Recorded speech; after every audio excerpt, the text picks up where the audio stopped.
नमस्कार दोस्तों, welcome back to your own channel wealth saga. दशकों से स्टॉक मार्केट ने इन्वेस्टर्स के ध्यान को आकर्षित किया और बहुत मोटा पैसा बना के दिया है।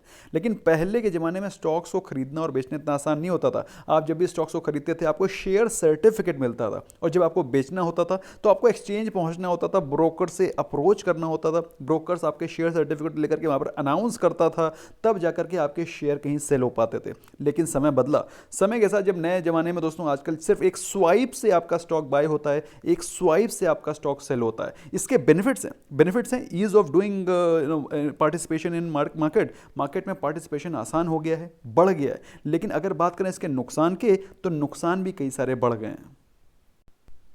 दोस्तों पहले के ज़माने में लोग अपने शेयर सर्टिफिकेट को लेकर के उसको होल्ड करते थे, क्योंकि जैसा कि मैंने आपको बताया इतना आसान नहीं होता था शेयर्स को बेचना। तो अपने शेयर सर्टिफिकेट को प्रिजर्व करने के लिए उसे सर्कुलर फॉर्म में उसको या तो किसी कैन में डाल देते थे। ऐसा बोला जाता है कि यूएस मार्केट में लोग अपने शेयर सर्टिफिकेट्स को किसी कैन में या फिर कॉफ़ी कैन में डाल करके छोड़ देते थे। अब आपको मालूम होना चाहिए दोस्तों, आपको जान के हैरानी होगी, यूएस मार्केट में स्टॉक मार्केट में जो पार्टिसिपेशन है लोगों का, वो अप्रॉक्सीमेटली 40 से 50% के आसपास है। जबकि इंडियन मार्केट्स की मैं बात करें तो इंडियन मार्केट्स में स्टॉक मार्केट का पार्टिसिपेशन एज ऑन डेट 3% से भी ज्यादा नहीं है। तो कहने का मतलब क्या है? कहने का मतलब यह है कि इंडिया में अभी भी लोग स्टॉक मार्केट में उतने जागरूक नहीं है। जबकि विदेशी western countries people have been very much aware about the investing,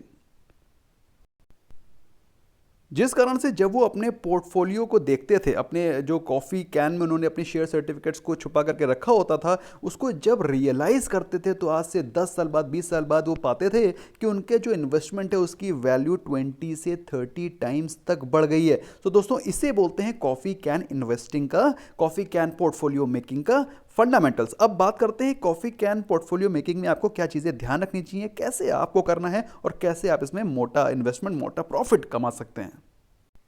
तो दोस्तों ये कॉन्सेप्ट इसका इजाद किया था मिस्टर रॉबर्ट किर्बी ने। ये एक बहुत ही बड़े म्यूचुअल फंड इन्वेस्टर थे और पोर्टफोलियो मैनेजर थे। उन्होंने पाया दोस्तों कि उनके पास एक लेडी गई, उसके पास पुराने सर्टिफिकेट थे, शेयर सर्टिफिकेट। उसने पाया जब उन्होंने बताया कि मेरे शेयर सर्टिफिकेट तो इतने पुराने हैं, तो रॉबर्ट साहब को लगा कि यार ये शेयर्स जो इस लेडी ने होल्ड कर रखे हैं, they are far better and performing far better than Robert Kirby himself. तो रॉबर्ट किर्बी साहब का जो पोर्टफोलियो था उससे ज़्यादा बेहतर परफॉर्म कर रहे थे। क्यों? क्योंकि उन्होंने अपने शेयर्स को होल्ड करके रखा लॉन्ग टर्म के लिए। ऑन दी कॉन्ट्ररी आजकल क्या होता है, आजकल सिर्फ आप एक शेयर लेते हैं, अगले ही दिन मार्केट में उसको निकालने की सोचने लगते हैं।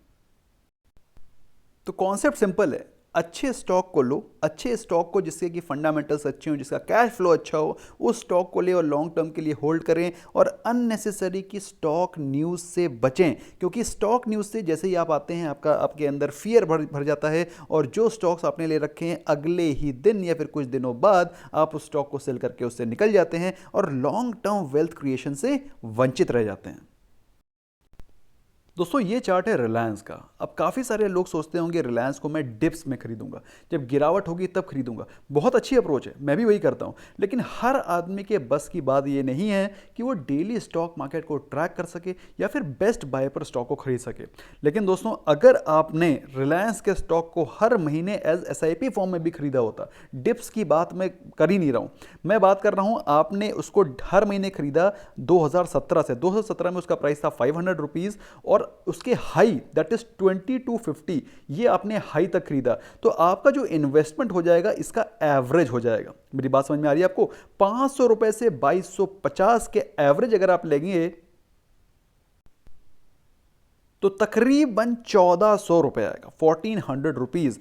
तो अगर आपने 2017 से इसके हाई तक भी अगर आपने इन्वेस्टमेंट करके रखा, हर महीने अगर आपने इन्वेस्टमेंट करके रखा है on every fix date of each month, और आपने डिप्स को छोड़ दिया, तो भी आपके पास रिलायंस के शेयर्स तो होते ही प्लस आपके रिलायंस के शेयर्स 1400 रुपीज़ के एवरेज प्राइस पे होते और आपके पास एक अच्छा पोर्टफोलियो क्रिएट होता रिलायंस के शेयर्स का। लेकिन जनरली क्या होता है, जब वो शेयर गिरने भी लगता है तो भी आदमी सोचते रहता है कि अभी और गिरेगा और गिरेगा, फिर जब वो बढ़ना शुरू करता है तो उनको लगता है ये अभी अपने पुराने प्राइस पे आएगा। जब उनको लगता है यहाँ पे गिर जाता है तो उनको लगता है यार पुराने प्राइस पे आएगा, और जब वो ऑलमोस्ट हाई पे पहुंच जाता है तब वो लेना शुरू करते हैं फियर ऑफ मिसिंग आउट के चलते, और फिर जब वो स्टॉक नीचे गिरने लगता है तो डर के मारे उससे निकल जाते हैं, कभी पैसा नहीं बना पाते और ना ही किसी स्टॉक में इन्वेस्ट कर पाते हैं। तो ये तो हो गई पहली गलती। पहली गलती तो ये हो गई कि एक डिसिप्लिन इन्वेस्टिंग नहीं करते हैं, या फिर एक इन्वेस्टमेंट प्लान नहीं बनाते हैं, जो कि दोस्तों उनको बनाना चाहिए हर महीने या फिर हर एक डिप पे बाय करने के लिए बिना डरे हुए। पहली चीज़। दूसरी चीज़, रिसर्च। अब रिसर्च करना भी बहुत ज़रूरी है। जनरली क्या होता है, लोग रिसर्च ही नहीं करते हैं स्टॉक्स के बारे में, या फिर जब स्टॉक को खरीद लेते हैं तब उसके बारे में पढ़ना शुरू करते हैं, तब उसके बारे में रिसर्च करना शुरू करते हैं, तब उसके बारे में इंपॉर्टेंट वीडियोज़ देखते हैं, इंपॉर्टेंट आर्टिकल्स पढ़ते हैं। जब स्टॉक को खरीद चुके होते हैं तब तक तो गाड़ी हाथ से निकल चुकी है। अगर आपको रिसर्च करनी है तो रिसर्च होना चाहिए आपका स्टेप नंबर 1, और उसके बाद आपको सोचना नहीं है, आपको उसमें रेगुलरली इन्वेस्टमेंट करते चले जाना है। अब इसको करने का तरीका क्या है, अप्रोच क्या होनी चाहिए। पहली चीज़ तो दोस्तों आपको, जैसा कि मैंने आपको बताया, आपको फंडामेंटली गुड स्टॉक्स उठाने हैं जिनका कि कैश फ्लो अच्छा है। उसको हेल्प आउट करने के लिए मैंने आपके लिए एक WSG स्टार SIP का लिंक डिस्क्रिप्शन में और पिन कमेंट में दे रखा है, जिसकी एनालिसिस मैंने खुद पहले कर रखी है। आपको इन्वेस्टमेंट करने से पहले अगर आपको रिसर्च करनी है, आप रिसर्च कर सकते हैं and then start your investment. अब आपको जो भी स्टॉक्स चूज करने हैं, उन स्टॉक्स के फंडामेंटल्स अच्छे होने चाहिए। नंबर 1, उनका कैश फ्लो अच्छा होना चाहिए। कैश फ्लो का मतलब क्या है? कैश फ्लो का मतलब उनकी सेल्स अच्छी होनी चाहिए, उनकी प्रॉफिट अच्छी होनी चाहिए, उनका माल बिकना चाहिए। इंडिया में जो कंपनीज जिनके की कैश फ्लो अच्छे हैं उनमें आते हैं high good quality FMCG companies. Number 2 is IT sector companies, क्योंकि India is a services country, India अच्छी खासी सर्विसेज प्रोवाइड करती है और IT सेक्टर में अच्छा खासा कैश फ्लो है। And third one is banking sector, क्योंकि इंडिया में दोस्तों बैंकिंग सेक्टर अभी भी ग्रो कर रहा है। तो मेरे हिसाब से दोस्तों ये 3 वो स्टॉक्स हैं जिनमें कि अगर आप फोकस करते हैं तो मेरे हिसाब से एक आने वाले समय में एक अच्छा पैसा बन सकता है, और उन सब का निचोड़ मैंने WSG स्टार SIP के नाम पे के फॉर्म में आपको दे रखा है। अब कॉफी कैन इन्वेस्टिंग की मदद से आपको बेनिफिट क्या मिलता है? बेनिफिट सबसे पहला यह है कि जब आप इन्वेस्टमेंट करना शुरू करते हैं तो आप सिर्फ इन्वेस्ट करते हैं जो कि फ्री ऑफ कॉस्ट है। आजकल इन्वेस्टमेंट के लिए आपसे कोई चार्ज नहीं पड़ता है, there is no charge at all, it's absolutely free. जब आप सेल करते हैं, जब आप मल्टीपल ट्रांजैक्शन करते हैं तो फिर आपको ब्रोकरेज चार्जेस लगते हैं, तब फिर आपके ट्रांजैक्शन चार्जेस लगते हैं। अगर आप सिर्फ खरीदते जाते हैं, सिर्फ इन्वेस्टमेंट करते चले जाते हैं ऑन ईच डिप या फिर ऑन ईच फिक्स्ड टाइमिंग्स, तो आपको कोई ज़्यादा चार्जेस नहीं पड़ते और अपने लॉन्ग टर्म में आप एक बहुत बड़ा corpus in form of brokerage बचा पाते हैं। तो ये चीज़ तो इंपॉर्टेंट चीज़ थी। इसके अलावा दोस्तों कुछ पैसा अपने पास हमेशा लिक्विड फॉर्म में कैश में रखें। जब कभी मार्केट गिरती है, फॉर एग्जांपल इस प्रकार का करेक्शन आता है, तो दोस्तों उस समय आपको डरना नहीं है, you don't have to be afraid. Rather वो समय है जब आपको मार्केट में और ज़्यादा एग्रेसिव हो जाना है, क्योंकि वॉरेन बफे जी ने क्या बोला है, by when fear and greed वाला प्रिंसिपल आपको बहुत समझना है। जब भी मार्केट में फियर हो, be greedy when others are fearful and be fearful when others are greedy. Basically market में जब ग्रीड फैली हो तब फिर दूर रहें या नहीं रहें, कम से कम इन्वेस्टमेंट जरूर रखें, और जब फियर हो मार्केट में तब और एग्रेसिवली इन्वेस्ट करें।